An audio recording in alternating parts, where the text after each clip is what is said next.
For we walk by belief, not by sight.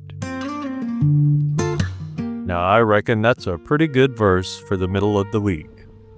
Because if there's one thing we tend to want when we're walking through this life, it's to be able to see where we're going. We want to know what's coming. We want to know whether the decision we're making is the right one, whether the situation we're dealing with is going to work out, whether the thing we've been praying about is ever going to change. We want to see. But Paul says that we walk by belief, not by sight. And I think there's something important in that word, walk. He doesn't say we believe and then just sit there. He says we walk. There's movement involved. There's a journey involved. And a journey means there are going to be things we don't see yet. Think about walking down a road at night. You might have a flashlight, but that flashlight doesn't illuminate the entire road all the way to your destination. It gives you just enough light to take the next few steps. And you walk. You don't stand there saying, "Well, I can't see the entire road, so I guess I'll never move." You take the light you've been given and you keep going. Now, I think sometimes that's what our walk with God looks like. We want Him to show us the whole road. We want to know what's around the next corner.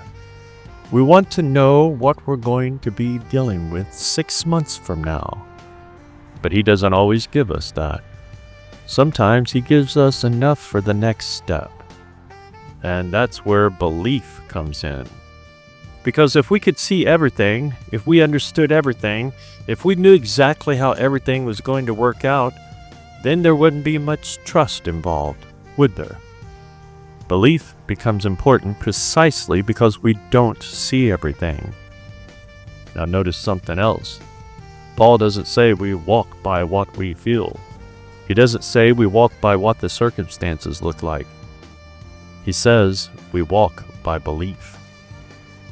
And that's important because our circumstances can change from one day to the next.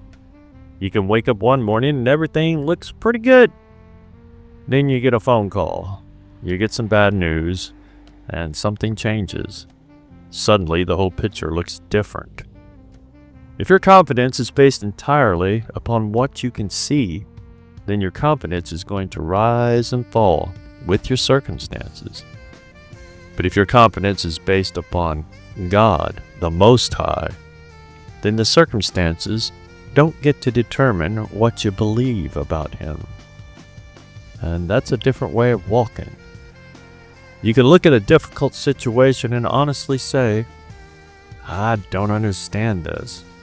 You can say, "I don't know how this is going to work out." You can even say, "I'm a little afraid." There's nothing wrong with acknowledging what you see. Walking by belief doesn't mean pretending that the storm isn't there. It means that you don't believe the storm is the final word. Think about the disciples when they were out on the sea and the storm came up. They could see the waves, they could feel the wind, and they knew they were in danger. Their fear wasn't imaginary, but their sight wasn't telling them the whole story. Yeshua was there with them. And sometimes I think we do the same thing. We look at the waves and we forget who's in the boat. We look at the problem and we forget who we're trusting. We look at what we can't see, and we forget what Abba, our Father, has already shown us. Now, I'm not saying that's always easy. Sometimes walking or riding by belief is hard. Sometimes you have to take another step, another pedal stroke, when you don't feel like you have the strength to take it. Sometimes you have to keep praying when you haven't received the answer you wanted. Sometimes you have to remain faithful when you can't see any immediate reason why you should keep going. And that's where this little verse becomes very practical. We walk by belief, not by sight. So maybe that's something to carry with you today. If you're looking at something right now and thinking, I don't know how this is going to work out. You're not necessarily doing something wrong. You may simply be standing in a place where you're being asked to trust.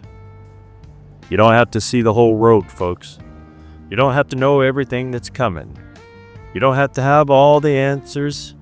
You just have to take the next faithful step, the next pedal stroke.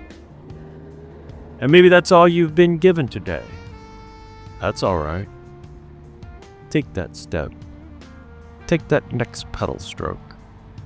And then take the next one.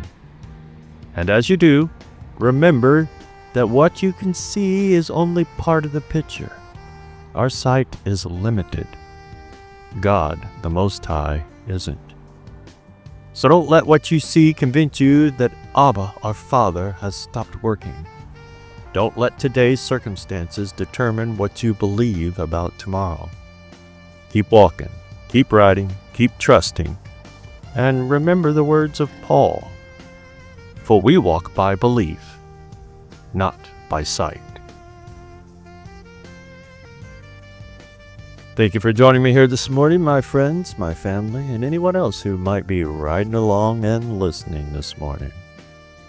I hope to see you here again tomorrow morning to begin our day off with a little bit of the Word. Until then, Abba willing, Shalom, Shalom.